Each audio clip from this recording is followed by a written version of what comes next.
والصلاة والسلام على سيد الأنبياء والمرسلين نبينا وإمامنا محمد بن عبد الله وآله وأصحابه وأتباعه بإحسان إلى يوم الدين. أما بعد.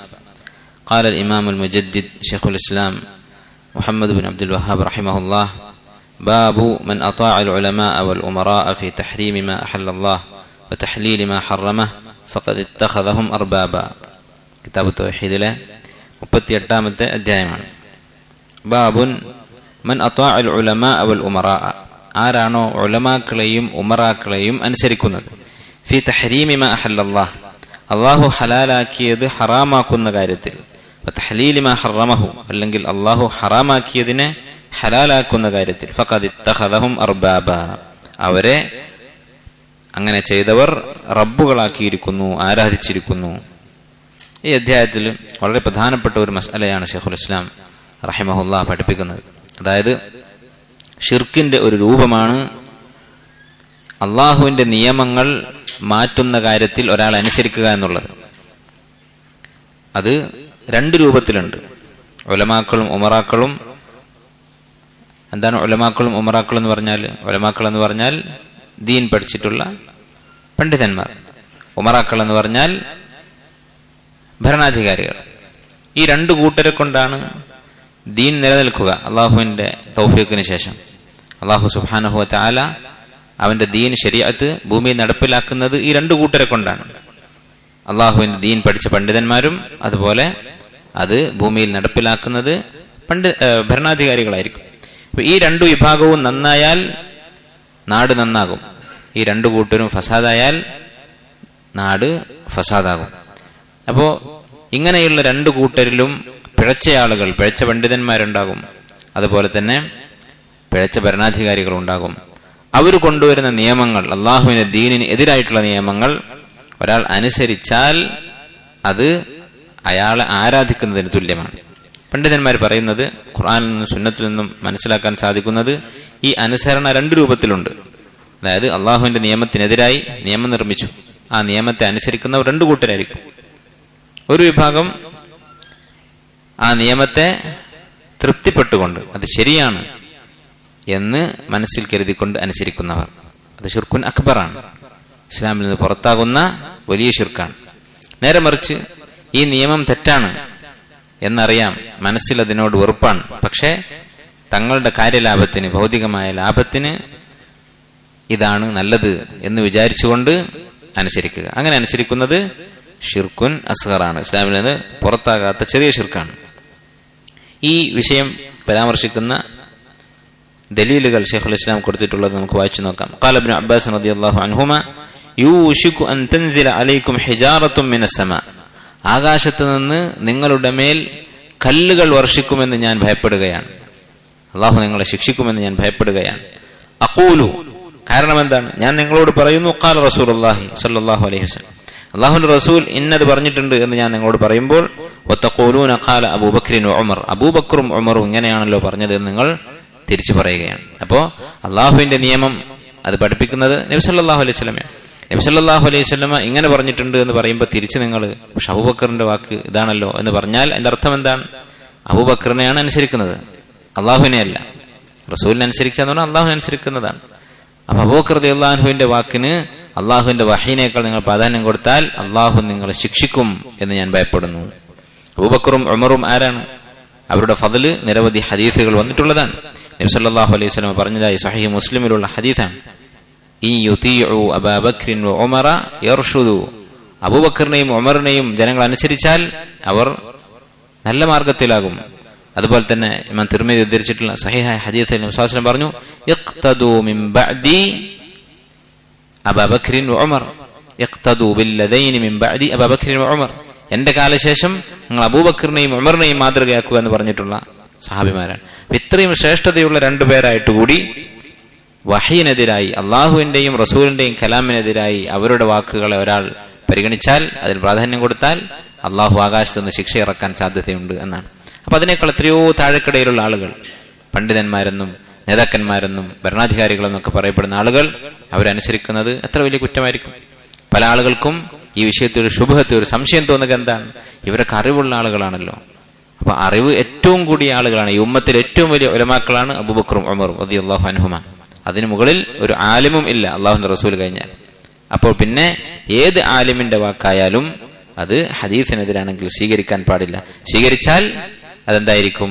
ഒന്നുകിൽ ഷിർക്കുൻ അക്ബർ ആകും, അല്ലെങ്കിൽ ഷിർക്കുൻ അസ്ഗർ ആകും. വഖാല അഹ്മദ് ഇബ്നു ഹംബൽ, അഹ്മദ് പറഞ്ഞു, അജിബ്തു ലിഖൗമിൻ, ഒരു വിഭാഗം ആളുകളെ കുറിച്ച് ഞാൻ അത്ഭുതപ്പെടുന്നു. അറഫുൽ ഇസ്നാദ വസിഹ്ഹതഹു, അവർക്ക് ഹദീസ് കിട്ടിയിട്ടുണ്ട്, അത് സഹീഹാണെന്ന് ബോധ്യപ്പെട്ടിട്ടുണ്ട്. എന്നിട്ടും യദ്ഹബൂന ഇലാ റഅയി സുഫിയാൻ, സുഫിയാൻ അസ്സൗരി റഹിമഹുല്ലാഹ്, അദ്ദേഹം വലിയ ഒരു ഇമാമായിരുന്നു, അദ്ദേഹത്തിന്റെ അഭിപ്രായമാണ് അവർ സ്വീകരിക്കുന്നത്. ഇപ്പൊ ഒരു മസ്അലയിൽ ആയത്തും ഹദീസും മനസ്സിലായാലും ഇമാമിങ്ങൾ എന്താണ് പറഞ്ഞിട്ടുള്ളത് എന്ന് നോക്കിയിട്ട് ഈ ആയത്തിനും ഹദീസിനും എതിരായി ഇമാമിങ്ങളുടെ വാക്കുകൾ സ്വീകരിക്കുന്ന ആളുകളുടെ കാര്യത്തിൽ ഞാൻ അത്ഭുതപ്പെടുന്നു. വല്ലാഹു തആല യഖൂൽ, അല്ലാഹു എന്താണ് പറഞ്ഞിട്ടുള്ളത്? ഇമാം അഹ്മദ് പറയുകയാണ്, ഫൽയഹ്ദരില്ലദീന യുഖാലിഫൂന അൻ അംരിഹി, അല്ലാഹുവിന്റെ റസൂലിന്റെ കൽപ്പന ധിക്കരിക്കുന്നവർ പേടിച്ചുകൊള്ളട്ടെ, അൻ തുസീബഹും ഫിത്നത്തുൻ ഔ യുസീബഹും അദാബുൻ അലീം, അവരെ ഫിത്ന ബാധിക്കുന്നത് അല്ലെങ്കിൽ കടുത്ത ശിക്ഷ ബാധിക്കുന്നത് അവർ പേടിച്ചുകൊള്ളട്ടെ. അപ്പൊ അല്ലാഹുവിന്റെ റസൂലിന്റെ കൽപ്പന ധിക്കരിച്ചാൽ രണ്ട് ശിക്ഷകളാണ് ഈ ആയത്തിൽ പറയുന്നത്. ഒന്ന് ഫിത്ന, രണ്ടാമത്തേത് അദാബുൻ അലീം, കഠിനമായ ശിക്ഷ. എന്താണ് ഫിത്ന എന്ന് പറയുന്നത്? ഫിത്ന എന്ന് പറയുന്നത് ശിർക്കും കുഫറും. അദാബുൻ അലീം എന്ന് പറയുന്നത് നരകശിക്ഷ. അപ്പോ നേരത്തെ നമ്മൾ പറഞ്ഞ വിധത്തിൽ രണ്ട് രൂപത്തിലുണ്ട് അനുസരണം. ഒന്ന്, അനുസരിക്കുന്നത് തൃപ്തിയോടുകൂടിയാണെങ്കിൽ അത് കുഫറാണ്, അപ്പൊ അവൻ കാഫിറായി അതോടുകൂടി. നേരെ തൃപ്തിയില്ലാതെ റസൂലിന്റെ വാക്കിനെതിരായ ഒരു കൽപ്പന അനുസരിക്കുന്നു, പക്ഷെ അതിനോട് തൃപ്തിയില്ല. ഇപ്പൊ കൈക്കൂലി ഹറാമാണ്, പക്ഷെ കൈക്കൂലി ഒരാൾ കൊടുക്കുന്നു, കൈക്കൂലി കൊടുക്കുന്നത് തൃപ്തിയില്ലാതെയാണ്, അത് തെറ്റാണെന്നറിയാം, പക്ഷെ നമ്മുടെ കാര്യം നടക്കാൻ വേണ്ടി മഅസിയത്താണ്, അവർക്ക് അദാബുൻ അലീമാണുള്ളത്, വേദനയേറിയ ശിക്ഷ. നേരെ മറിച്ച് അത് ഹലാലായി ഒരാൾ കാണുകയാണെങ്കിൽ, നബി സല്ലല്ലാഹു അലൈഹി വസല്ലം വിലക്കിയെന്നറിഞ്ഞിട്ടും അതൊന്നും ഇപ്പത്തെ ഈ കാലത്തിന് യോജിക്കുകയില്ല, 6-ാം നൂറ്റാണ്ടിൽ കൊണ്ടുവന്ന നിയമം ഈ 21-ാം നൂറ്റാണ്ടിൽ നമുക്ക് കൊണ്ടു നടക്കാൻ സാധിക്കുകയില്ല എന്നൊരാൾ പറഞ്ഞാൽ, വിശ്വസിച്ചാൽ അത് കുഫ്റുൻ അക്ബറായി, ശിർക്കുൻ അക്ബറായി. അത്തദ്രി മൽ ഫിത്ന, ഇമാം അഹ്മദ് പറയുകയാണ്, ഈ ആയത്തിൽ പറഞ്ഞ ഫിത്ന എന്താണെന്ന് നിനക്കറിയാമോ? അൽ ഫിത്നതു അശ്ശിർക്ക്, ഫിത്ന എന്ന് പറയുന്നത് ശിർക്കാണ്. അപ്പോ നബി സല്ലല്ലാഹു അലൈഹി വസല്ലമയുടെ വാക്ക് വിട്ട് മറ്റൊരാളുടെ വാക്ക് സ്വീകരിച്ചാൽ അത് ശിർക്കാണ്. അതേത് രൂപത്തിലാകുമ്പോ നബി സല്ലല്ലാഹു അലൈഹി വസല്ലമയുടെ കൽപ്പനയോട് വെറുപ്പ്, അല്ലെങ്കിൽ ഈ അവൻ സ്വീകരിക്കുന്ന അഭിപ്രായം, ഹദീസിനെതിരായിട്ട് അവൻ സ്വീകരിക്കുന്ന നിലപാട്, ആ നിലപാട് തൃപ്തിപ്പെട്ടുകൊണ്ടാണെങ്കിൽ അവൻ ആരുടെ അഭിപ്രായമാണോ സ്വീകരിച്ചത് അവനെ ഇലാഹാക്കിയിരിക്കുന്നു, അവനെ റബ്ബാക്കിയിരിക്കുന്നു. ചിലപ്പോ യുക്തിവാദികളൊക്കെ ഉണ്ടാകും, അവര് അവരുടെ ഹവയാണ് ആരാധിക്കുന്നത്, അവരുടെ ദേഹേച്ഛ, അവരുടെ ബുദ്ധി, അവരുടെ നേതാക്കന്മാർ, അവരാണ് അവരുടെ റബ്ബുമാര്. അതാണ് ശിർക്ക് എന്ന് പറഞ്ഞത്. ലഅല്ലഹു ഇദാ റദ്ദ ബഅദ ഖൗലിഹി അൻ യഖഅ ഫീ ഖൽബിഹി ശൈഉൻ മിന അസ്സൈഗ്, നബി സല്ലല്ലാഹു അലൈഹി വസല്ലമയുടെ എന്തെങ്കിലും ഒരു വാക്ക് തള്ളിക്കളഞ്ഞാൽ അവന്റെ മനസ്സിൽ സൈഗ്, വഴികേട് കടന്നുകൂടാൻ സാധ്യതയുണ്ട്. ഫയഹ്ലിക, അങ്ങനെ അവൻ കാഫിറായി മരിച്ചു പോകാൻ, നശിച്ചു പോകാൻ സാധ്യതയുണ്ട്. അൻ അദി ഇബ്നു ഹാതിം റളിയല്ലാഹു അൻഹു, അദി ഇബ്നു ഹാതിം റളിയല്ലാഹു അൻഹു എന്ന സഹാബി പറയുകയാണ്, അന്നഹു സമിഅ അൻ-നബിയ സല്ലല്ലാഹു അലൈഹി വസല്ലം യഖറഉ ഹാദിഹിൽ ആയ ഇത്തഖദു അഹ്ബാറഹും വറുഹ്ബാനഹും അർബാബൻ മിൻ ദൂനില്ലാഹ്. അല്ലാഹുവിന് പുറമെ അഹ്ലുൽ കിതാബ്, വേദക്കാർ, യഹൂദികളും നസ്രാനികളും അവരുടെ അഹ്ബാറുകളെയും റുഹ്ബാനുകളെയും വലൈക്കും അസ്സലാം വറഹ്മത്തുള്ളാഹി ഇലാഹുകളാക്കി, റബ്ബുകളാക്കി അവരാരാധിച്ചു. അപ്പൊ എന്താണ് അഹ്ബാറും റുഹ്ബാനും എന്ന് പറഞ്ഞാൽ? അഹ്ബാർ എന്ന് പറഞ്ഞാൽ ധാരാളം ഇൽമുള്ള ആളുകൾ അഥവാ പണ്ഡിതന്മാർ. റുഹ്ബാൻ എന്ന് പറഞ്ഞാൽ റാഹിബ് എന്നുള്ള ജമാണ്. റാഹിബ് എന്ന് പറഞ്ഞാൽ ഭൗതിക വിരക്തന്മാരായി, ദുനിയാവിനോട് താല്പര്യമില്ലാതെ ആരാധനകളുമായി കഴിഞ്ഞുകൂടുന്ന ആളുകൾ. അപ്പൊ ഇങ്ങനെയുള്ള പുരോഹിതന്മാരെയും അതുപോലെ തന്നെ ആരാധനകളുമായി നടക്കുന്ന സന്യാസമൊക്കെ സ്വീകരിച്ചിട്ടുള്ള ആളുകളെയും അവർ റബ്ബുകളാക്കി, അവർ ആരാധിച്ചു എന്നാണ് അല്ലാഹു തആല പറയുന്നത്. ഈ ആയത്ത് കേട്ടപ്പോ അദി ഇബ്നു ഹാതിം റളിയല്ലാഹു അൻഹു പറഞ്ഞു, അദ്ദേഹം കാഫിറായിരുന്നു, ഇസ്ലാം സ്വീകരിച്ച ആളാണ്, അഹ്ലുൽ കിതാബിൽപ്പെട്ട ആളാണ്. അദ്ദേഹം പറഞ്ഞു, ഇന്നാ ലസ്നാ നഅ്ബുദുഹും, ഞങ്ങൾ ഈ സന്യാസിമാരെയൊന്നും ആരാധിക്കുന്നില്ല, അല്ലെങ്കിൽ ഈ പുരോഹിതന്മാരെയൊന്നും ഞങ്ങൾ ആരാധിക്കുന്നില്ല. അള്ളാഹു പറയുന്നത് വേദക്കാര് അവരുടെ പുരോഹിതന്മാരെ ആരാധിക്കുന്നു എന്നാണ്, ഞങ്ങൾ അങ്ങനെ ആരാധിക്കുന്നില്ലല്ലോ എന്ന് പറഞ്ഞു. ഇപ്പൊ ചില ആൾക്കാർ പറയും അങ്ങനെ, നമ്മളാരും ഇവരെ ആരാധിക്കുന്നില്ല. അപ്പൊ ആരാധന എന്ന് പറഞ്ഞാൽ ഇസ്ലാമില് കേവലം സുജൂദ് ചെയ്യുന്നതോ അല്ലെങ്കിൽ കൈ ഉയർത്തി പ്രാർത്ഥിക്കുന്നതോ അല്ലെങ്കിൽ വിഗ്രഹത്തിന് മുമ്പിൽ കുനിഞ്ഞു നിൽക്കുന്നതോ മാത്രമല്ല, ആരാധനയുടെ ഒരുപാട് രൂപങ്ങളുണ്ട്. അതാണ് നമ്മളിപ്പോ ഓരോ ദിവസവും ഓരോ അധ്യായങ്ങൾ വായിച്ചുകൊണ്ടിരിക്കുന്നത്. ഇവിടെ നബി സല്ലല്ലാഹു അലൈഹി വസല്ലം പറഞ്ഞു കൊടുത്തു, ഖാല അലൈസ യുഹർരിമൂന മാ അഹല്ലല്ലാഹു ഫതുഹർരിമൂന, അള്ളാഹു ഹലാലാക്കിയത് അവർ ഹറാമാക്കാറില്ലേ? അപ്പോൾ അത് നിങ്ങൾ അനുസരിക്കാറില്ലേ? ഇപ്പൊ മാലയിട്ടാല് തണുപ്പുള്ള ഈ കാലത്ത് ഇവര് തീർത്ഥാടനത്തിന് പോകുന്ന സമയത്ത് അവർക്ക് ഇന്നതൊക്കെ ഹറാമാണ്. അങ്ങനെ അവരൊരു കാര്യം ഹറാമാക്കുന്നു, അള്ളാഹു ഹലാലാക്കിയത് അവർ ഹറാമാക്കുന്നു. നിങ്ങൾ അനുസരിക്കുന്നില്ലേ? അത് തന്നെയാണ് ആരാധന. അള്ളാഹു ഹറാമാക്കിയത് പുരോഹിതന്മാർ ഹലാലാക്കും, അപ്പോൾ നിങ്ങൾ അവരനുസരിച്ചുകൊണ്ട് ഫതുഹില്ലൂനഹു, അത് നിങ്ങൾ ഹലാലായി കാണുന്നില്ലേ? അള്ളാഹു ഹറാമാക്കിയിട്ടുള്ള കാര്യങ്ങൾ, അള്ളാഹു ഹറാമാക്കിയിട്ടുള്ളതാണ് രക്തബന്ധുക്കൾ വിവാഹം കഴിക്കുന്നത്, സഹോദരിമാരുടെ മക്കളെ വിവാഹം കഴിക്കുന്നില്ലേ? അങ്ങനെ ചെയ്യുന്ന മുശ്രിക്കുകളുണ്ട്. അത് നിങ്ങൾ ഹലാലായി കണ്ട് അനുസരിക്കുന്നില്ലേ? അത് തന്നെയാണ് പറയുന്നത്. ഫഖുൽതു, അപ്പൊ ഈ സഹാബി പറഞ്ഞു, ബല, അങ്ങനെ ഞങ്ങൾ ചെയ്യുന്നുണ്ട്. ഖാല ഫതിൽക ഇബാദത്തുഹും, അതാണ് അവർക്കുള്ള ഇബാദത്ത് എന്ന് പറയുന്നത്. ഇതാരായിരുന്നാലും, പണ്ഡിതനായിരുന്നാലും പുരോഹിതനായാലും രാഷ്ട്രീയക്കാരനായാലും രാഷ്ട്രത്തിന്റെ ഭരണാധികാരിയായിരുന്നാലും കോടതിയിലെ ജഡ്ജിയായിരുന്നാലും അള്ളാഹുവിന്റെ നിയമത്തിനെതിരായി ഒരു നിയമമുണ്ടാക്കിയാൽ അത് തൃപ്തിപ്പെട്ടുകൊണ്ട് അനുസരിച്ചാൽ അവൻ കാഫിറായി. അത് തൃപ്തിയില്ലാതെ മനസ്സിൽ വെറുത്തുകൊണ്ടാണ് അനുസരിക്കുന്നത്, തന്റെ ഭൗതികമായ നേട്ടങ്ങൾക്ക് വേണ്ടിയാണ് അനുസരിക്കുന്നതെങ്കിൽ അത് ഷിർക്കുൻ അസ്ഗറാണ്. ഇതും ശരിയല്ല, ഷിർക്കുൻ അസ്ഗറാണ്. ചില പണ്ഡിതന്മാർ മൂന്നാമത്തെ ഒരു അവസ്ഥ പറഞ്ഞിട്ടുണ്ട്. ഒരു ജാഹിൽ, അവൻ അള്ളാഹുവിന്റെ ദീനിനെ കുറിച്ച് ഒന്നും അറിയില്ല, എന്നിട്ട് പണ്ഡിതന്മാർ പുരോഹിതന്മാർ പറയുന്നത് കേട്ട് മുസ്ലിം പേരുള്ള പണ്ഡിതന്മാരെ അനുസരിച്ച് അങ്ങനെ തെറ്റുകൾ ചെയ്യുന്നു. അവൻ പഠിക്കാൻ ഉള്ള കഴിവുമില്ലാത്ത ജാഹിലാണെങ്കിൽ, അങ്ങനെയുള്ള ജാഹിലിങ്ങൾ ഉണ്ടായിരിക്കും. വയസ്സായിട്ടുള്ള ആളുകൾ എഴുത്തും വായനയും അറിയില്ല, അല്ലെങ്കിൽ പിന്നെ സ്ത്രീകളായിരിക്കും, അവർക്ക് അറിവുള്ള ആളുകളുമായി യാതൊരു ബന്ധവുമില്ല, അല്ലെങ്കിൽ ഒറ്റപ്പെട്ട വിദൂര നാടുകളിലായിരിക്കും, അവിടെ ഹക്ക് പറയുന്ന ആരുമില്ല. അങ്ങനെയൊക്കെയുള്ള സാഹചര്യങ്ങളിലാണെങ്കിൽ അവന് കുറ്റവും ഉണ്ടാവുകയില്ല. അള്ളാഹു സുബ്ഹാനഹു വ തആല റഹ്മാനും റഹീമുമാണ്. അള്ളാഹു അവർക്ക് ഒരു ആനുകൂല്യം കൊടുത്തേക്കും. ഈ 3 രൂപത്തിലുണ്ട് പുരോഹിതന്മാരുടെ കൽപ്പനകൾ അനുസരിക്കുന്ന വിഷയം. അടുത്ത ബാബ് ഖൗലില്ലാഹി തആല അലം തറ ഇലല്ലദീന യസ്ഉമൂന അന്നഹും ആമനൂ ബിമാ ഉൻസില ഇലൈക വമാ ഉൻസില മിൻ ഖബ്ലിക്, നിനക്ക് അവതരിപ്പിക്കപ്പെട്ട ഖുർആനിലും മുമ്പ് അവതരിക്കപ്പെട്ട വേദഗ്രന്ഥങ്ങളിലുമൊക്കെ വിശ്വസിക്കുന്നു, ഞങ്ങൾ മുസ്ലിമീങ്ങളാണ് എന്നൊക്കെ പറയുന്ന ഒരു വിഭാഗം ആളുകളെ നീ കാണുന്നില്ലേ? അപ്പൊ മുസ്ലിമീങ്ങളിൽപ്പെട്ട ഒരു ഖൗമ്, മുസ്ലിമാണ് എന്ന് വാദിക്കുന്ന ഒരു ഖൗമ് ചെയ്യുന്ന ഒരു ശിർക്കിനെ കുറിച്ചാണ് ഈ അധ്യായം. എന്താണ് അവരുടെ പ്രത്യേകത? യുരീദൂന അൻ യതഹാകമു ഇല താഗൂത്ത്, അവർ താഗൂത്തിന്റെ അടുത്തേക്ക് വിധി തേടി പോകുന്നു. വഖദ് ഉമിറു അൻ യക്ഫുറു ബിഹി, താഗൂത്തിൽ നിഷേധിക്കാനാണ്, താഗൂത്തിൽ അവിശ്വസിക്കാനാണ് അള്ളാഹു യഥാർത്ഥത്തിൽ കൽപ്പിച്ചിട്ടുള്ളത്. അപ്പൊ ഈ ആയത്തിൽ പറയുന്നത് അത്തഹാക്കുമു ഇല താഗൂത്ത്, താഗൂത്തിന്റെ അടുത്തേക്ക് വിധി തേടി പോവുക എന്ന വിഷയമാണ്. എന്താണ് താഗൂത്ത് എന്ന് പറഞ്ഞാൽ? ഇമാം ഇബ്നുൽ ഖയ്യിം റഹിമഹുല്ലാ പറഞ്ഞു, അത്താഗൂതു മാ തജാവസൽ അബ്ദു ഹദ്ദഹു മിൻ മഅബൂദിൻ ഔ മത്ബൂഇൻ ഔ മുത്വാ, ഒരു മനുഷ്യൻ അതിര് വിട്ടിട്ടുള്ള ആള്, ആരാധനയുടെ കാര്യത്തിലാകാം അനുസരണയുടെ കാര്യത്തിലാകാം. എന്ന് പറഞ്ഞാൽ അള്ളാഹുവിന്റെ നിയമം മറന്ന്, ദീന് മറന്ന് ഒരാൾ മറ്റൊരാളെ പിന്തുടരാൻ തുടങ്ങിയാൽ അയാളുടെ കൽപ്പനകൾ അനുസരിക്കുക, അല്ലെങ്കിൽ അയാൾ ആരാധിക്കുക, അങ്ങനെയുള്ളവർക്കാണ് താഗൂത്ത് എന്ന് പറയുന്നത്. അയാൾക്ക് അതിൽ തൃപ്തി ഉണ്ടെങ്കിൽ. നേരെ മറിച്ച് സ്വാലിഹായ ഒരു ആലിമാണ്, അദ്ദേഹത്തെ കുറെ ആൾക്കാർ തഖ്ലീദ് ചെയ്യുന്നുണ്ട്, അല്ലെങ്കിൽ സ്വാലിഹായ ഒരു മനുഷ്യനാണ്, അദ്ദേഹത്തെ ആളുകൾ ഇബാദത്ത് ചെയ്യുന്നുണ്ട്. ഈസാ അലൈഹിസ്സലാമിനെ പോലെ. ഈസാ അലൈഹിസ്സലാം മരിച്ചതിന് ശേഷമാണ് അദ്ദേഹത്തിന്റെ സമുദായം അദ്ദേഹത്തെ ആരാധിക്കാൻ തുടങ്ങിയത്. അവർ താഗൂത്തിൽ പെടുകയില്ല. അതല്ലാതെ തന്നെ ആരാധിക്കുന്നത് ഒരാൾ തൃപ്തിപ്പെട്ടാൽ, അല്ലെങ്കിൽ തന്നെ ഇസ്ലാമിനെതിരായി അള്ളാഹുവിന്റെ നിയമത്തിനെതിരായി ജനങ്ങൾ അനുസരിക്കുന്നതിൽ ഒരാൾ തൃപ്തി കണ്ടെത്തിയാൽ അങ്ങനെയുള്ളവരാണ് താഗൂത്ത് എന്ന് പറയുന്നത്, ചുരുക്കി പറഞ്ഞാൽ. അപ്പൊ താഗൂത്തിന്റെ അടുത്തേക്ക് വിധി തേടി പോവുക എന്നുള്ളത് ശിർക്കാണ്. അപ്പൊ എന്ത് മനസ്സിലാക്കാം?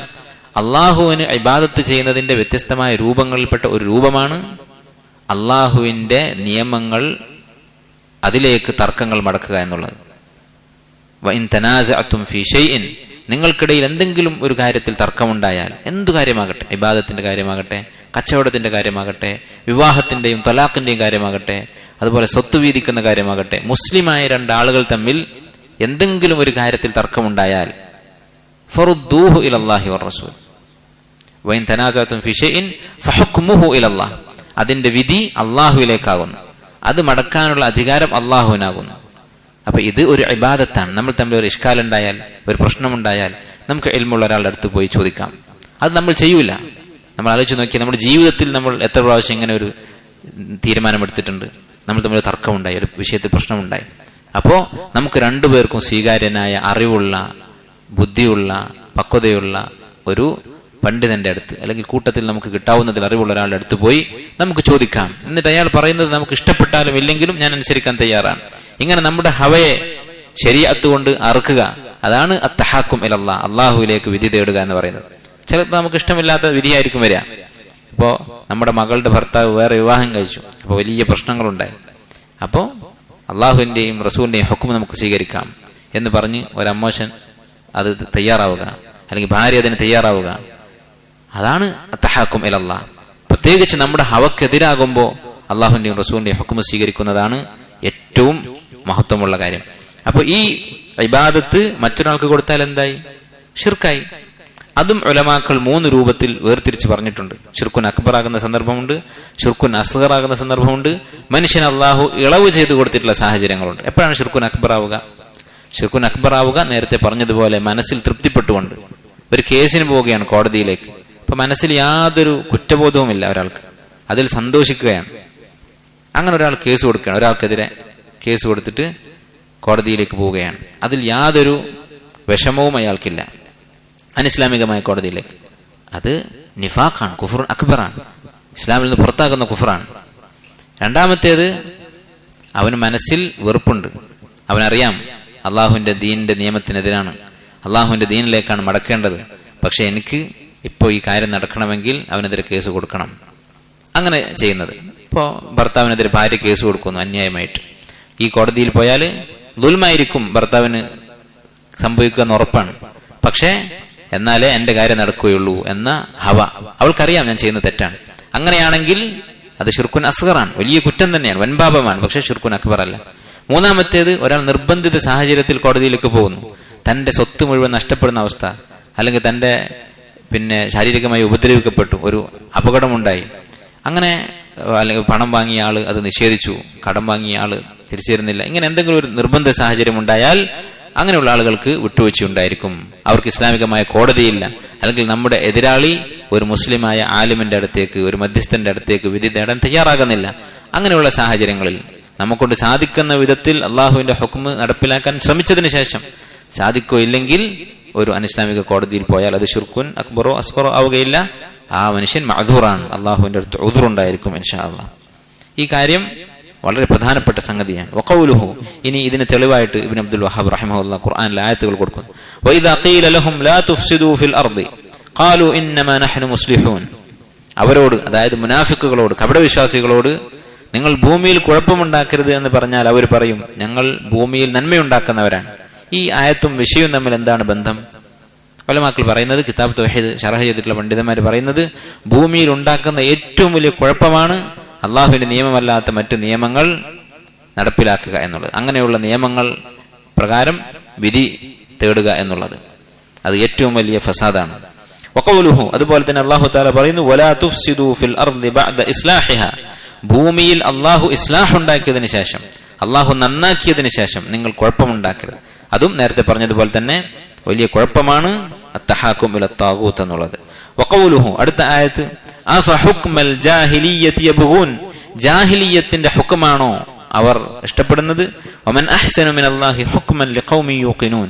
യഖീനുള്ള ആളുകൾക്ക് അള്ളാഹുവിന്റെ ഹുക്മിനേക്കാൾ നല്ല എന്ത് ഹുക്മാണുള്ളത്, എന്ത് വിധിയാണുള്ളത്? അപ്പോ ഈ ആയത്തില് താഗൂത്തിന്റെ ഹുക്മിന്റെ ന്യൂനത അല്ലെങ്കിൽ അതിന്റെ നിസ്സാരത അല്ലാഹു തആല 3 രൂപത്തിൽ എടുത്തു പറയുന്നുണ്ട്. ഒന്നെന്താണ്? അഫഹുക്മൽ ജാഹിലിയ്യതി യബ്ഗൂൻ. അല്ലാഹു സുബ്ഹാനഹു വ തആല ജാഹിലിയത്ത് എന്നാണ് വിളിച്ചത്. അള്ളാഹുവിന്റെ നിയമമല്ലാത്ത മറ്റു നിയമങ്ങളെ ജാഹിലിയത്ത് എന്നാണ് വിളിച്ചത്. നേരത്തെ ഒരു ബാബില് മുമ്പ് കഴിഞ്ഞു പോയൊരു അധ്യായത്തിൽ നമ്മൾ പറഞ്ഞിട്ടുണ്ട്, ജാഹിലിയത്തിലേക്ക് ചേർത്തി എന്തെങ്കിലും ഒരു പ്രവൃത്തിയെക്കുറിച്ച്, ഒരു വാക്കിനെ കുറിച്ച് പറഞ്ഞിട്ടുണ്ടെങ്കിൽ അത് ഹറാമാണ്. ഇന്ന കാര്യം അത് ജാഹിലിയത്തിന്റെ സ്വഭാവമാണ് എന്ന് നബി സല്ലല്ലാഹു അലൈഹി വസല്ലം പറഞ്ഞിട്ടുണ്ടെങ്കിൽ ആ കാര്യം ഹറാമായിരിക്കും. അതാണ് ഒന്നാമത്തെ രൂപം. രണ്ടാമത്തേത്, ഈ ജാഹിലിയത്തിലേക്കാണോ നിങ്ങൾ പോകുന്നത് എന്ന് അല്ലാഹു തആല ചോദിച്ചിട്ടുണ്ട്. ആ ചോദ്യം നിഷേധാർത്ഥത്തിലാണ്, അങ്ങനെ പോകരുത് എന്നാണ് അർത്ഥം. അപ്പോ അതാണ് രണ്ടാമത്തെ സൂചന. മൂന്നാമത്, വമൻ അഹ്സനു മിനല്ലാഹി ഹുക്മൻ ലിഖൗമി യൂഖിനൂൻ. അല്ലാഹുവിന്റെ ഹുക്മിനേക്കാൾ നല്ല എന്ത് വിധിയാണുള്ളത് എന്ന് ചോദിച്ചു. അപ്പോൾ 3 പ്രാവശ്യം ഈ ആയത്തിൽ തന്നെ അല്ലാഹു തആല അവന്റേതല്ലാത്ത നിയമങ്ങളെ ആക്ഷേപിക്കുന്നുണ്ട്. അൻ അബ്ദുല്ലാഹി ഇബ്നു അംർ റളിയല്ലാഹു അൻഹുമാ അന്ന റസൂലുള്ളാഹി സ്വല്ലല്ലാഹു അലൈഹി വസല്ലം ഖാല, ഒരു ഹദീസ്, ലാ യുഅ്മിനു അഹദുക്കും, നിങ്ങൾ മുഅ്മിനാവുകയില്ല, ഹത്താ യകൂന ഹവാഹു തബഅൻ ലിമാ ജിഅ്തു ബിഹി, ഞാൻ കൊണ്ടുവന്നത് അഥവാ നബി സല്ലല്ലാഹു അലൈഹി വസല്ലം പഠിപ്പിച്ച നിയമങ്ങൾ അതിന്റെ പിന്നിൽ അവന്റെ ഹവ പിന്തുടരുന്നത് വരെ, അവന്റെ ഹവയേക്കാൾ നബി സല്ലല്ലാഹു അലൈഹി വസല്ലം കൊണ്ടുവന്നതിന് പ്രാധാന്യം കൊടുക്കുന്നത് വരെ മുഅ്മിനാവുകയില്ല. ഈ ഹദീസ് ദഈഫാണ്. പക്ഷേ ഇതിന്റെ ആശയം ശരിയാണ്. നബി സല്ലല്ലാഹു അലൈഹി വസല്ലം കൊണ്ടുവന്ന നിയമങ്ങൾ അതിന് നമ്മുടെ ഹവയേക്കാൾ പ്രാധാന്യം കൊടുക്കുന്നത് വരെ നമ്മൾ മുഅ്മിനാവുകയില്ല. വഖാല ശഅബി, ഇമാം ശഅബി റഹിമഹുല്ലാ, താബിഇയാൻ, ആമിർ ഇബ്നു ശറാഹീൽ അശ്ശഅബി റഹിമഹുല്ലാ, അദ്ദേഹം പറഞ്ഞു, കാന ബൈന റജുലിൻ മിനൽ മുനാഫിഖീന വറജുലിൻ മിനൽ യഹൂദി ഖുസൂമ. ഒരു മുനാഫിഖും ഒരു യഹൂദിയും തമ്മിൽ ഒരു തർക്കമുണ്ടായി നബി സല്ലല്ലാഹു അലൈഹി വസല്ലമയുടെ കാലത്ത്. ഫഖാല യഹൂദി, അപ്പോൾ യഹൂദി പറഞ്ഞു, നതഹാകമു ഇലാ മുഹമ്മദ്, മുഹമ്മദിന്റെ അടുത്തേക്ക് പോകാം ഇത് തീർക്കാൻ വേണ്ടി എന്ന് പറഞ്ഞു. അറഫ അന്നഹു ലാ യഖുദു റിശ്വ, കാരണം ഈ യഹൂദിക്കറിയാം മുഹമ്മദ് കൈക്കൂലി വാങ്ങുകയില്ല. യഹൂദികളുടെ ഇടയിൽ കോടതിയിലൊക്കെ അവരുടെ പണ്ഡിതന്മാരുടെ അടുത്തൊക്കെ വിധി തേടി പോയാൽ അവരെന്ത് ചെയ്യും? കൈക്കൂലി വാങ്ങിയിട്ട് പൈസ കൊടുക്കുന്നതിന് അനുകൂലമായി വിധി പറയും. അപ്പൊ മുഹമ്മദിന്റെ അടുത്ത് പോയാൽ അങ്ങനെ ഷെറുണ്ടാവുകയില്ല എന്ന് യഹൂദിക്കറിയാം. അതുകൊണ്ട് യഹൂദി പറഞ്ഞു, നതഹാകമു ഇലാ മുഹമ്മദ്, മുഹമ്മദിന്റെ അടുത്ത് പോകാം സല്ലല്ലാഹു അലൈഹി വസല്ലം. വഖാല മുനാഫിഖ്, ഈ മുനാഫിഖ് പറഞ്ഞു, നതഹാകമു ഇലൽ യഹൂദ്, നമുക്ക് യഹൂദികളുടെ അടുത്ത് പോകാം, നിങ്ങളെ ആൾക്കാരുടെ അടുത്ത് പോകാം. ലിഇൽമിഹി അന്നഹും യഖുദൂന റിശ്വ, കാരണം ഇത് തന്നെ കാരണം അവർ കൈക്കൂലി വാങ്ങും എന്ന് ഈ മുനാഫിക്കിനറിയാം. അപ്പൊ എന്ത് മനസ്സിലാക്കാം? ഇവിടെ ഹക്ക് ഈ യഹൂദിയുടെ അടുത്തായിരിക്കണം. അതുകൊണ്ടാണ് നബി സല്ലല്ലാഹു അലൈഹി വസല്ലം അടുത്തേക്ക് പോകുന്നത്. നബി സല്ലല്ലാഹു അലൈഹി വസല്ലം നീതിപൂർവ്വം വിധിക്കുമെന്ന് അയാൾക്കറിയാം. ഈ മുനാഫിക്കാണെങ്കിൽ കൈക്കൂലി കൊടുത്ത് തനിക്ക് അനുകൂലമായി വിധി വാങ്ങാനാണ് ഉദ്ദേശിക്കുന്നത്. ഫത്തഫഖ അലാ അൻ യഅതിയ കാഹിനൻ ഫീ ജുഹൈന, അങ്ങനെ അവര് ഒരു ജ്യോത്സ്യന്റെ അടുത്ത് പോകാൻ തീരുമാനിച്ചു. അന്ന് ജ്യോത്സ്യന്മാരാണ് തർക്കങ്ങളൊക്കെ തീർക്കുക. കാരണം അവർക്ക് മറിഞ്ഞ കാര്യങ്ങൾ ജിന്നുകൾ എത്തിച്ചു കൊടുക്കുമെന്നാണ് വിശ്വാസം. അത് ഒരിക്കലും ശരിയല്ല. മറിഞ്ഞ കാര്യം അറിയാൻ അള്ളാഹുവിന് മാത്രമേ സാധിക്കുകയുള്ളൂ. വല്ലപ്പോഴും ജിന്നുകൾക്ക്, ശൈത്താന്മാർക്ക് എന്തെങ്കിലും ചെറിയ ഒരു വിവരം കിട്ടും, അതിന്റെ കൂടെ 100 നുണകൾ കൂട്ടിക്കൊണ്ട് അവർ പറഞ്ഞു കൊടുക്കും എന്നൊക്കെ ഹദീസിൽ നമ്മൾ വായിച്ചതാണ്. അപ്പൊ ഇവർ ജ്യോത്സ്യന്മാരുടെ അടുത്തേക്ക് പോകാൻ തീരുമാനിച്ചു. ഫയതഹാകമ ഇലൈഹി, ആ ജ്യോത്സ്യന്റെ അടുത്തേക്ക് വിധി തേടിപ്പോയി. ഫനസലത്, അപ്പോഴാണ് ഈ ആയത്ത് അള്ളാഹു അവതരിപ്പിച്ചത്. ഏതാണ് ആയത്ത്? അലം തറ ഇലല്ലദീന യസ്ഉമൂന അന്നഹും ആമനു ബിമാ ഉൻസില ഇലൈക. നമ്മൾ ഈ അധ്യായം തുടങ്ങിയപ്പോൾ ഈ ആയത്ത്, മുസ്ലിമാണ് എന്നവർ വാദിക്കുന്നു. അപ്പൊ എന്ത് മനസ്സിലാക്കാം? യഥാർത്ഥത്തിൽ മുസ്ലിം അല്ല. ആലോചിച്ച് നോക്കൂ, നമ്മൾ ചിന്തിക്കേണ്ട ഒരു വിഷയമാണ്. ഒരാൾ മനസ്സറിഞ്ഞ് സന്തോഷത്തോടു കൂടിയാണ് ഈ കോടതികളിലേക്കും ഈ മധ്യസ്ഥന്മാരുടെ അടുത്തേക്കും പോകുന്നതെങ്കിൽ, ശരീഅത്തിനെതിരായിട്ടാണ് വിധി വരിക എന്ന് ഉറപ്പുണ്ടായിട്ട് അതിൽ യാതൊരു മനപ്രയാസവും ഇല്ലാതെയാണ് പോകുന്നതെങ്കിൽ, യാതൊരു അനിവാര്യതയും ഇല്ലാത്ത സാഹചര്യമാണെങ്കിൽ അവരുടെ വിശ്വാസം വെറും അവകാശവാദം മാത്രമാണെന്നാണ് അള്ളാഹു തആല പറയുന്നത്. യഥാർത്ഥത്തിൽ അവർ മുസ്ലിം അല്ല എന്നാണ് പറയുന്നത്. ഇത് വളരെ ഗൗരവമുള്ള ഒരു കാര്യമാണ്. വഖീല, മറ്റൊരു അഭിപ്രായമുണ്ട് ഈ ആയത്തിന്റെ സബബുൻ നുസൂലിനെ കുറിച്ച്. നസലത് ഫീ റജുലൈൻ ഇഖ്തസമാ, രണ്ടാളുകൾ തമ്മിൽ തർക്കമുണ്ടായി. ഫഖാല അഹദുഹുമാ, ഒരാൾ പറഞ്ഞു, നതറാഫഉ ഇലൻ നബി സല്ലല്ലാഹു അലൈഹി വസല്ലം, നമുക്ക് നബി സല്ലല്ലാഹു അലൈഹി വസല്ലമയോട് വിധി തേടാം. വഖാല അൽ ആഖറു, മറ്റേയാൾ പറഞ്ഞു, ഇലാ കഅബ് ഇബ്നുൽ അശ്റഫ്, കഅബ് ഇബ്നുൽ അശ്റഫ് എന്ന് പറഞ്ഞ യഹൂദിയുടെ അടുത്തേക്ക് പോകാം എന്ന് പറഞ്ഞു. അപ്പോഴാണ് ഇത് അവതരിച്ചത് എന്നും പറയപ്പെട്ടിട്ടുണ്ട്. ثم ترافع الى عمر رضي الله عنه, പിന്നീട് അവർ ഈ രണ്ടുപേരെടുത്തും പോകാതെ അവസാനം ഉമർ റളിയല്ലാഹുവിന്റെ അടുക്കലേക്ക് പോയി. ഫദക്കറ ലഹു അഹദുഹുമാ അൽ ഖിസ്സ, അതിലൊരാൾ ഈ സംഭവം പറഞ്ഞു. ഞങ്ങൾ തമ്മിൽ ഇങ്ങനെ ചർച്ചയുണ്ടായി, മുഹമ്മദിന്റെ അടുത്ത് പോകണോ യഹൂദിയുടെ അടുത്ത് പോകണോ എന്ന്. ഈ കാര്യം പറഞ്ഞപ്പോൾ ഫഖാല ലില്ലദി ലം യർള ബി റസൂലില്ലാഹി സ്വല്ലല്ലാഹു അലൈഹി വസല്ലം, റസൂലിന്റെ അടുത്തേക്ക് പോകേണ്ട എന്ന് പറഞ്ഞ കഅബ് ഇബ്നുൽ അശ്റഫിന്റെ അടുത്തേക്ക് പോകാം എന്ന് പറഞ്ഞ ആളോട് ചോദിച്ചു, അകദാലിക, നീ അങ്ങനെ പറഞ്ഞോ എന്ന് ചോദിച്ചു. ഖാല നഅം, അതെ എന്ന് പറഞ്ഞു. ഫദറബഹു ബിസ്സൈഫി ഫഖതല, അവിടെ വെച്ച് ഉമർ റളിയല്ലാഹു അൻഹു അവനെ കൊന്നുകളഞ്ഞു എന്ന് റിവായത്ത് വന്നിട്ടുണ്ട്. അപ്പോ കാരണം എന്താണ്? അത് കുഫറാണ്, മുർത്തദിനുള്ള ശിക്ഷയാണ് നടപ്പിലാക്കിയത്. അപ്പം അള്ളാഹുവിന്റെ നിയമത്തിന്റെ ഗൗരവം അത് നമ്മൾ മനസ്സിലാക്കുക. നമ്മുടെ പരിധിയിൽപ്പെടുന്ന കാര്യങ്ങൾ നടപ്പിലാക്കാൻ നമ്മൾ ശ്രമിക്കുക. അടുത്ത ബാബ്, ബാബു മൻ ജഹദ ശൈഅൻ മിനൽ അസ്മാഇ വസ്സിഫാത്ത്, അള്ളാഹുവിന്റെ അസ്മായിലും സിഫാത്തിലും പെട്ട എന്തെങ്കിലും ഒരു കാര്യം നിഷേധിക്കുന്നവനെ കുറിച്ചുള്ള ബാബ്, അധ്യായം. വഖൗലുല്ലാഹി അസ്സ വജൽ വഹും യക്ഫുറൂന ബിർറഹ്മാൻ അൽ ആയ, അള്ളാഹു സുബ്ഹാനഹു വ തആലയുടെ അസ്മാ, അവന്റെ നാമങ്ങൾ. അള്ളാഹുവിന് ഒരുപാട് നാമങ്ങളുണ്ട്. ഖുർആനിലും സുന്നത്തിലും ധാരാളം അള്ളാഹുവിന്റെ ഇസ്മുകൾ പഠിപ്പിച്ചിട്ടുണ്ട്. അതുപോലെ സിഫത്തുകളുണ്ട്, അള്ളാഹുവിന്റെ വിശേഷണങ്ങൾ. അള്ളാഹു ഇങ്ങനെ ചെയ്യും, അള്ളാഹു സുബ്ഹാനഹു വ തആല ഇങ്ങനെ പറയും, അള്ളാഹു സുബ്ഹാനഹു വ തആലക്ക് കണ്ണുണ്ട്, അള്ളാഹുവിന് കൈയുണ്ട്. ഇതൊന്നും എങ്ങനെയാണ് എന്നുള്ള രൂപം നമുക്ക് അറിയിച്ചു തന്നിട്ടില്ല, അതിനെക്കുറിച്ച് നമ്മൾ ചിന്തിക്കാനും പാടില്ല.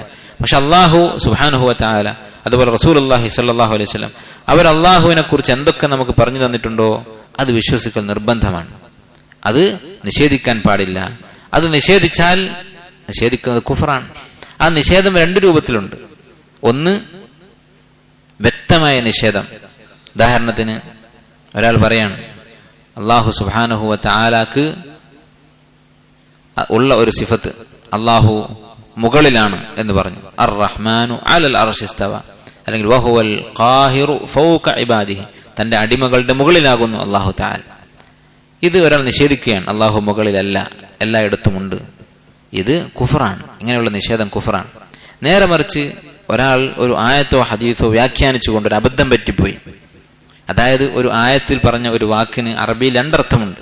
ഉദാഹരണത്തിന് അല്ലാഹു തആല പറഞ്ഞു ബൽ യദാഹു മബ്സൂതതാനി, അല്ലാഹുവിന്റെ കൈകൾ തുറന്നതാകുന്നു, വിശാലമായതാകുന്നു. അപ്പൊ ഒരാൾ പറയാണ് ഇതിൽ രണ്ട് കൈകൾ എന്ന് പറഞ്ഞത് അള്ളാഹുവിന്റെ യഥാർത്ഥത്തിലുള്ള കൈയല്ല, നേരെ മറിച്ച് അള്ളാഹുവിന്റെ ശക്തി, ഖുവത്ത് എന്നാണ് അർത്ഥം. യദുൻ എന്ന് പറഞ്ഞാൽ അറബിയിൽ ശക്തി എന്നുള്ള അർത്ഥമുണ്ട്. പക്ഷെ ഖുർആനിലും സുന്നത്തിലും അള്ളാഹുവിനെ കുറിച്ചൊരു കാര്യം പറഞ്ഞാൽ അതിന്റെ ബാഹ്യമായ അർത്ഥത്തിൽ എടുക്കണം. കൈ എന്ന് പറഞ്ഞാൽ കൈ തന്നെയാണ്. എന്നാൽ അറബിയിൽ കൈയിന് ശക്തി എന്നുള്ള അർത്ഥമുണ്ട്, യദുൻ എന്നുള്ളതിന് ഖുവത്തുൻ എന്നുള്ള അർത്ഥമുണ്ട്. അപ്പൊ അങ്ങനെ ഒരാൾ വ്യാഖ്യാനിച്ചാലോ അത് വലിയ അബദ്ധമാണ്, ബിദ്അത്താണ്, ദലാലത്താണ്. പക്ഷെ കുഫ്റല്ല. കാരണം അയാൾക്കൊരു ശുബ്ഹത്ത്, ഒരു സംശയത്തിന്റെ അടിസ്ഥാനത്തിലാണ് അങ്ങനെ പറഞ്ഞിട്ടുള്ളത്. ഇപ്പൊ ഈ രണ്ട് രൂപത്തിലുണ്ട് നിഷേധം. ഇപ്പൊ ഈ രണ്ട് നിഷേധവും ബിദ്അത്താണ്, സ്വഹാബത്തിന്റെ രീതിയല്ല, അള്ളാഹുവിന്റെ റസൂൽ പഠിപ്പിച്ചിട്ടുള്ളതല്ല. അള്ളാഹുവിന്റെ റസൂലും സ്വഹാബത്തും പഠിപ്പിച്ചിട്ടുള്ളത് അള്ളാഹുവിന്റെ സിഫത്തായി എന്തൊക്കെ പഠിപ്പിച്ചിട്ടുണ്ടോ, എന്തൊക്കെ വിശേഷണങ്ങൾ പറഞ്ഞു തന്നിട്ടുണ്ടോ അത് അപ്പാടെ വിശ്വസിക്കുക എന്നുള്ളതാണ്. അതിന് ദലീലായി ഇബ്നു അബ്ദുൽ വഹാബ് റഹിമഹുല്ലാഹു തആല ഉദ്ധരിച്ചിട്ടുള്ള ആയത്ത് വഹും യക്ഫുറൂന ബിർറഹ്മാൻ എന്നുള്ള ആയത്താണ്. അപ്പൊ മുശ്രിക്കുകളെ കുറിച്ച് അള്ളാഹു പറയുകയാണ്. അവരുടെ പ്രത്യേകത വഹും യക്ഫുറൂന, അവർ നിഷേധിക്കുന്നു, കാഫിറായിരിക്കുന്നു, ബിർറഹ്മാൻ, അള്ളാഹുവിന്റെ റഹ്മാൻ എന്ന ഇസ്മിന്റെ കാര്യത്തിൽ. അപ്പൊ അള്ളാഹുവിന്റെ റഹ്മാൻ എന്നുള്ള സിഫത്ത്, ഇസ്മ, നാമം നിഷേധിക്കുന്നവരായിരുന്നു മക്കയിലെ മുശ്രിക്കുകൾ. നമുക്കറിയാം ഹുദൈബിയ സന്ധിയിൽ ബിസ്മില്ലാഹിർ റഹ്മാനിർ റഹീം എന്ന് എഴുതിയപ്പോ അവര് തിരുത്താൻ പറഞ്ഞു, ബിസ്മിക അല്ലാഹുമ്മ എന്ന് മതി, റഹ്മാൻ എന്നുള്ളത് ഞങ്ങൾ അംഗീകരിക്കുകയില്ല. റഹ്മാൻ എന്നുള്ള ഒരു നാമം അള്ളാഹുവിനുണ്ട് എന്ന് പറയാൻ മുശ്രിക്കുകൾ അനുവദിക്കുമായിരുന്നില്ല, അവർക്കത് വിശ്വാസമുണ്ടായിരുന്നില്ല. അങ്ങനെ റഹ്മാൻ സുജൂദ് ചെയ്യുക എന്ന് പറഞ്ഞാൽ അനസ്ജുദു ലിമാ തഅമുറുന, നീ പറയുന്നതിനോട് സുജൂദ് ചെയ്യാനാണോ ഞങ്ങൾ നിൽക്കുന്നത് എന്നവർ ചോദിക്കും എന്നൊക്കെ അല്ലാഹു തആല പറഞ്ഞിട്ടുണ്ട്. അപ്പം ഈ നാമം നിഷേധിക്കുന്നവരെ കുറിച്ച് യക്ഫുറൂന എന്നുള്ള വാക്കാണ് അള്ളാഹു ഉപയോഗിച്ചത്, കാഫിറായി എന്നാണ്. അപ്പൊ റഹ്മാൻ എന്നുള്ള ഒരു നാമം നിഷേധിച്ചപ്പോ ഒരു കാഫിറായി. അതുപോലെയാണ് അള്ളാഹുവിന്റെ എല്ലാ ഇസ്മുകളും. കാരണം എല്ലാ ഇസ്മും അള്ളാഹിന്റെ തന്നെയാണ്, എല്ലാ സിഫത്തും അള്ളാഹുവിന്റേതാണ്. അത് ഏതെങ്കിലും ഒന്നിനെ നിഷേധിച്ചാൽ അവൻ കാഫിറാകും. വഫീ സഹീഹുൽ ബുഖാരി അൻ അലി റളിയല്ലാഹു അൻഹു ഖാല, അലി റളിയല്ലാഹു അൻഹു പറഞ്ഞു, ഹദ്ദിസുൻ നാസ ബിമാ യഅരിഫൂൻ, ജനങ്ങളോട് അവരുടെ അറിവിനനുസരിച്ച് നിങ്ങൾ സംസാരിക്കുക. കാരണം അതുരീദൂന അൻ യുകദ്ദബ അല്ലാഹു വറസൂലുഹു, അല്ലാഹുവും അവന്റെ റസൂലും കളവാക്കപ്പെടാൻ നിങ്ങൾ ഉദ്ദേശിക്കുന്നുവോ, ഇഷ്ടപ്പെടുന്നുണ്ടോ? എന്താണ് അതിന്റെ അർത്ഥം? ജനങ്ങളോട് സംസാരിക്കുമ്പോൾ അവരുടെ ബുദ്ധിക്കനുസരിച്ച് സംസാരിക്കുക. അള്ളാഹുവിനെയും റസൂലിനെയും അവർ നിഷേധിക്കുന്നത് നിങ്ങൾ ഇഷ്ടപ്പെടുന്നുണ്ടോ? ഇതും നമ്മുടെ വിഷയവും തമ്മിൽ എന്താ ബന്ധം? അള്ളാഹുവിന്റെ നാമങ്ങളും ഗുണങ്ങളും നിഷേധിക്കുന്നവരെ കുറിച്ചാണ് അധ്യായം. അതിൽ ഈ അസർ അലി റളിയല്ലാഹു അൻഹു വാക്ക് കൊടുക്കാനുള്ള കാരണം എന്താണ്? ഇത് അസ്മാ സിഫാത്തിനെ കുറിച്ചാണ് അലി റളിയല്ലാഹു അൻഹു പറയുന്നത്. പക്ഷെ എന്നാലും വിഷയമായിട്ട് എന്താണ് ബന്ധം? ഇവിടെ അലി റളിയല്ലാഹു അൻഹു പറഞ്ഞത് എന്താണ്? അള്ളാഹുവിന്റെ അസ്മാ സിഫാത്ത് പഠിപ്പിച്ചു കൊടുക്കുമ്പോൾ ജനങ്ങളുടെ ബുദ്ധി നോക്കണം, അവരുടെ സാഹചര്യം, അറിവുമൊക്കെ നോക്കണം. അറിവില്ലാത്ത ആളുകളോട് ഇതിന്റെ വിശദാംശങ്ങൾ പറഞ്ഞു കൊടുക്കരുത്. അവർക്ക് ആദ്യം അതിന്റെ ആമുഖങ്ങൾ പഠിപ്പിച്ചു കൊടുക്കാതെ, അങ്ങനെ പഠിപ്പിച്ചു കൊടുക്കാതെ പറഞ്ഞാൽ എന്ത് സംഭവിക്കും? അവർ നിഷേധിക്കും. ആ നിഷേധത്തെക്കുറിച്ച് ഇവിടെ നബി സല്ലല്ലാഹു അലൈഹി വസല്ലം അലി റളിയല്ലാഹു അൻഹു ഉപയോഗിച്ച വാക്കെന്താണ്? യുകദ്ദബല്ലാഹു വറസൂലുഹു, അള്ളാഹുവിനെയും റസൂലിനെയും കളവാക്കുന്നത് നിങ്ങൾ ഇഷ്ടപ്പെടുന്നുണ്ട്. അപ്പൊ അള്ളാഹുവിനെയും റസൂലിനെയും കളവാക്കുക എന്ന് പറഞ്ഞാൽ എന്താണ്? കുഫ്റാൻ. അപ്പൊ ഒരു സിഫത്ത് നിഷേധിക്കുക എന്നുള്ളത് കുഫ്റാണ് എന്ന് മനസ്സിലാക്കും. അതുകൊണ്ടാണ് ഈ അസർ ഇവിടെ കൊടുത്തിട്ടുള്ളത്. വറവ അബ്ദുറസാഖ് ഇബ്നു ഹമ്മാം അസ്സനആനി റഹിമഹുല്ലാ, അറിയപ്പെട്ട ഒരു ഇമാമാണ്, ഇമാം അഹ്മദിന്റെ ഉസ്താദാണ്. അദ്ദേഹം പറയുന്നു, അൻ മഅ്മരിൻ അൻ ഇബ്നു ത്വാവൂസ് അൻ അബീഹി, ത്വാവൂസ് ഇബ്നു കൈസാൻ എന്ന് പറയുന്ന വലിയ ഇമാം താബിഈയാണ്.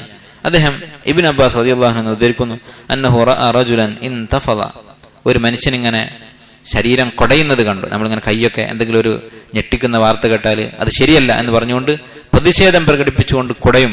അത് കണ്ടു ഇബ്നു അബ്ബാസ് റളിയല്ലാഹു അൻഹു. ലമ്മ സമിഅ ഹദീസൻ അൻ നബി സല്ലല്ലാഹു അലൈഹി വസല്ലം ഫി സിഫാത്ത്, അല്ലാഹുവിന്റെ സിഫാത്തുകളെ കുറിച്ചുള്ള ഒരു ഹദീസ് കേട്ടപ്പോൾ നബി സല്ലല്ലാഹു അലൈഹി വസല്ലം അല്ലാഹുവിനെ കുറിച്ച് പറഞ്ഞൊരു കാര്യം, അല്ലാഹു ഇറങ്ങുന്നു അല്ലെങ്കിൽ അല്ലാഹു സുബ്ഹാനഹു വ തആല സംസാരിക്കുന്നു, ഇങ്ങനെയുള്ള എന്തോ ഒരു കാര്യം കേട്ടപ്പോൾ ഒരു മനുഷ്യൻ ഇങ്ങനെ ഞെട്ടിയതായി പ്രതികരിച്ചു. അങ്ങനെ കണ്ടു. ഇബ്നു അബ്ബാസ് റളിയല്ലാഹു അൻഹു പറഞ്ഞു, മാ ഫറഖു ഹൗല, എന്താണ് ഇവർ പേടിക്കുന്നത്, എന്താണ് ഇവരുടെ പ്രശ്നം?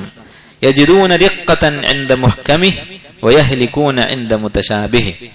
അവര് മുഹ്കമായ ആയത്തുകൾ കേൾക്കുമ്പോൾ അവരുടെ മനസ്സുകൾ അത് റിഖ്ഖത്ത് സോഫ്റ്റ്നെസ് ഉണ്ടാകുന്നു, അവർ കരയുന്നു. അതുപോലെ മുത്തശാബിഹായ ആയത്ത് കേൾക്കുമ്പോൾ അവർ നശിച്ചു പോവുകയുമാണോ എന്ന് പറഞ്ഞാൽ എന്താ? ഖുർആനിൽ നരകവും സ്വർഗവും ഒക്കെ പറയുന്ന മുഹ്കമായ വ്യക്തമായ ആയത്തുകൾ അത് കേൾക്കുമ്പോൾ അവർക്ക് നല്ല പ്രതികരണമാണ്, അവരുടെ ഈമാൻ കൂടുന്നുണ്ട്. എന്നാൽ മുത്തശാബിഹായ ആയത്തുകളുണ്ട് ഖുർആനിൽ എന്ന് പറഞ്ഞാൽ അർത്ഥത്തിൽ ചില ആളുകൾക്ക് അവ്യക്തത തോന്നാവുന്ന ആയത്തുകൾ. അതിനർത്ഥം ആ ആയത്തുകൾ അർത്ഥം ആർക്കും അറിയില്ലെന്നല്ല, ചില ആളുകൾക്ക് സംശയം തോന്നും. അങ്ങനെയുള്ള ആയത്തുകൾ കേൾക്കുമ്പോൾ അതിന്റെ അർത്ഥം ചോദിച്ച് പഠിക്കുകയാണ് വേണ്ടത്, അതല്ലാതെ അതിനെ നിഷേധിച്ച് നശിക്കുകയാണോ എന്നെന്ത് മനസ്സിലാക്കാം? അസ്മാ വ സിഫാത്തിന്റെ വിഷയത്തിലുള്ള ഒരു ആയത്തോ ഹദീസോ നിഷേധിച്ചാൽ യഹ്ലികൂന, അവർ നശിച്ചുപോയി എന്നാണ് പറഞ്ഞത്. നശിക്കുക എന്നുള്ളത് ഒരു മുസ്ലിമിന് ഉള്ള സിഫത്തല്ല, ഒരു കാഫിറാണ് നശിക്കുകയുള്ളൂ. ഒരു മുഅ്മിൻ എന്ത് സംഭവിച്ചാലും അവന് അന്തിമമായ നാശമുണ്ടാവുകയില്ല. അപ്പൊ ഇത് കുഫറാണ്, അള്ളാഹുവിന്റെ ഒരു ഇസ്മോ സിഫത്തോ നിഷേധിക്കുന്നത് കുഫറാണ് എന്ന് മനസ്സിലാക്കാം. ولما سمعت قريش رسول الله صلى الله عليه وسلم يذكر الرحمن, നബി സല്ലല്ലാഹു അലൈഹി വസല്ലമ അല്ലാഹുവിന്റെ അർ റഹ്മാൻ എന്ന നാമം പറയുന്നത് കേട്ടപ്പോൾ ഖുറൈശികൾ അൻകറു ദാലിക, അത് നിഷേധിച്ചു. ഫഅൻസല അല്ലാഹു ഫീഹിം, അപ്പോൾ അല്ലാഹു തആല അവതരിപ്പിച്ചു വഹും യക്ഫുറൂന ബിർറഹ്മാൻ, അവർ അർ റഹ്മാൻ എന്നുള്ള അല്ലാഹുവിന്റെ ഇസ്മിനെ നിഷേധിച്ച് കാഫിറായിരിക്കുന്നു. അപ്പോൾ അല്ലാഹുവിന്റെ ഒരു ഇസ്മിനെ നിഷേധിക്കുന്നത് കാഫിർ ആകുന്ന കാര്യമാണ്, കുഫറാണ് എന്ന് മനസ്സിലാക്കാം. അപ്പൊ ഈ ബാബിൽ പറയുന്ന വിഷയം ഇതാണ്, അള്ളാഹുവിന്റെ നാമങ്ങളും ഗുണങ്ങളും എന്തൊക്കെയാണ് എന്ന് പഠിച്ച് മനസ്സിലാക്കണം. ഇതറിയില്ലെങ്കിൽ എന്ത് സംഭവിക്കും? നമ്മൾ നിഷേധിക്കും. ചിലപ്പോൾ ഒരാള് അള്ളാഹുവിനെ കുറിച്ചുള്ള ഒരു ഹദീസ് പറഞ്ഞു നമ്മൾ ഇതുവരെ കേട്ടിട്ടുണ്ടാവില്ല, അപ്പൊ ചിലപ്പോൾ നിഷേധിച്ച് കളയും. അപ്പൊ നേരത്തെ എന്തു ചെയ്യണം? അള്ളാഹുവിനെ കുറിച്ച് അള്ളാഹുവും റസൂലും ഖുർആനും സുന്നത്തിലും പഠിപ്പിച്ചിട്ടുള്ള കാര്യങ്ങൾ നമ്മൾ പഠിച്ച് മനസ്സിലാക്കണം. അത് വളരെ പ്രധാനമാണ്. അപ്പൊ ഏറ്റവും മഹത്വമുള്ള അറിവ് എന്ന് പറയുന്നത് അള്ളാഹുവിന്റെ സിഫാത്തിനെ കുറിച്ച്, അസ്മാഇനെ കുറിച്ച് പഠിക്കുന്നതാണ്, തൗഹീദാണ്. ഈ കിതാബിൽ ഇൻഷാ അല്ലാഹ് അള്ളാഹുവിന്റെ ചില സിഫത്തുകളെ കുറിച്ച് ഇനി വരുന്ന അധ്യായങ്ങളിൽ പറയുന്നുണ്ട്. അള്ളാഹു സുബ്ഹാനഹു വ തആല നമുക്ക് അവന്റെ നാമങ്ങളും ഗുണങ്ങളും അവന്റെ ദീനും പഠിച്ച് മനസ്സിലാക്കാനുള്ള തൗഫീഖ് നൽകുമാറാകട്ടെ. തൗഹീദിൽ മരണം വരെ ഉറച്ചു നിൽക്കാനുള്ള സൗഭാഗ്യം തന്ന് അള്ളാഹു നമ്മെ അനുഗ്രഹിക്കുമാറാകട്ടെ. ربنا آتنا في الدنيا حسنة وفي الآخرة حسنة وقنا عذاب النار سبحانك وبحمدك أشهد أن لا إله إلا أنت أستغفرك وأتوب إليك.